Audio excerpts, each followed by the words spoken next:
The first Europeans to arrive in North America, at least the first for whom there is solid evidence, were Norse traveling west from Greenland, where Eric the Red had founded a settlement around the year 985.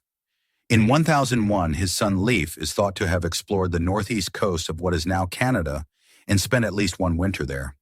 While Norse sagas suggest that Viking sailors explored the Atlantic coast of North America down as far as the Bahamas, such claims remain unproven. In 1963, however, the ruins of some Norse houses dating from that era were discovered at Lonso Meadows in northern Newfoundland, thus supporting at least some of the saga claims. In 1497, just 5 years after Christopher Columbus landed in the Caribbean looking for a western route to Asia, a Venetian sailor named John Cabot arrived in Newfoundland on a mission for the British king.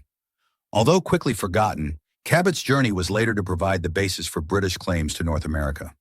It also opened the way to the rich fishing grounds off George's banks, to which European fishermen, particularly the Portuguese, were soon making regular visits. Columbus never saw the mainland of the future United States, but the first explorations of it were launched from the Spanish possessions that he helped establish. The first of these took place in 1513, when a group of men under Juan Ponce de León landed on the Florida coast near the present city of St. Augustine. With the conquest of Mexico in 1522, the Spanish further solidified their position in the Western Hemisphere. The ensuing discoveries added to Europe's knowledge of what was now named America. After the Italian Amerigo Vespucci, who wrote a widely popular account of his voyages to a new world.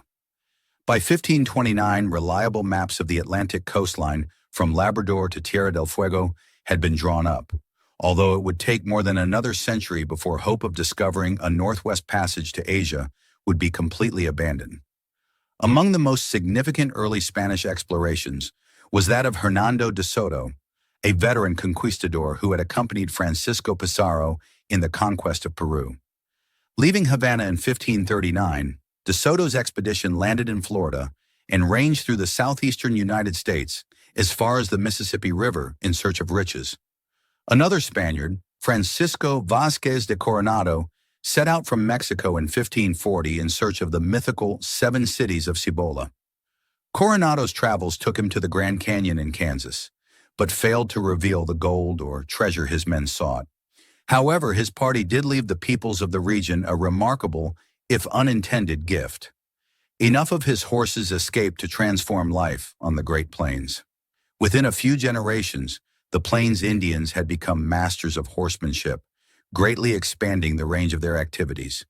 While the Spanish were pushing up from the south, the northern portion of the present-day United States was slowly being revealed through the journeys of men such as Giovanni de Verrazano. A Florentine who sailed for the French, Verrazano made landfall in North Carolina in 1524, then sailed north along the Atlantic coast past what is now New York Harbor.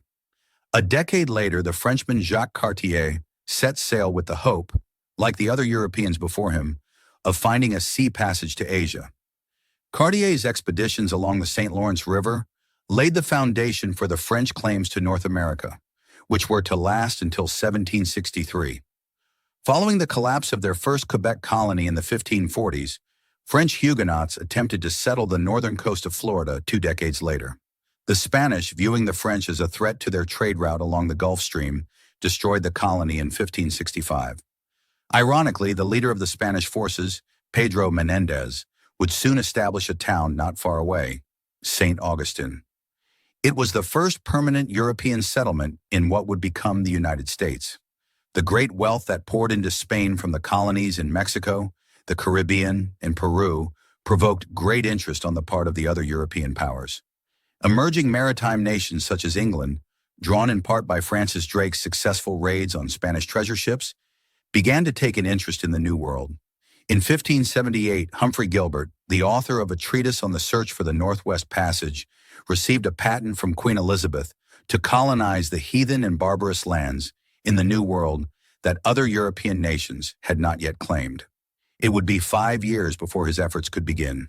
When he was lost at sea, his half-brother, Walter Raleigh, took up the mission. In 1585, Raleigh established the first British colony in North America, on Roanoke Island off the coast of North Carolina. It was later abandoned, and a second effort 2 years later also proved a failure. It would be 20 years before the British would try again. This time, at Jamestown in 1607, the colony would succeed, and North America would enter a new era.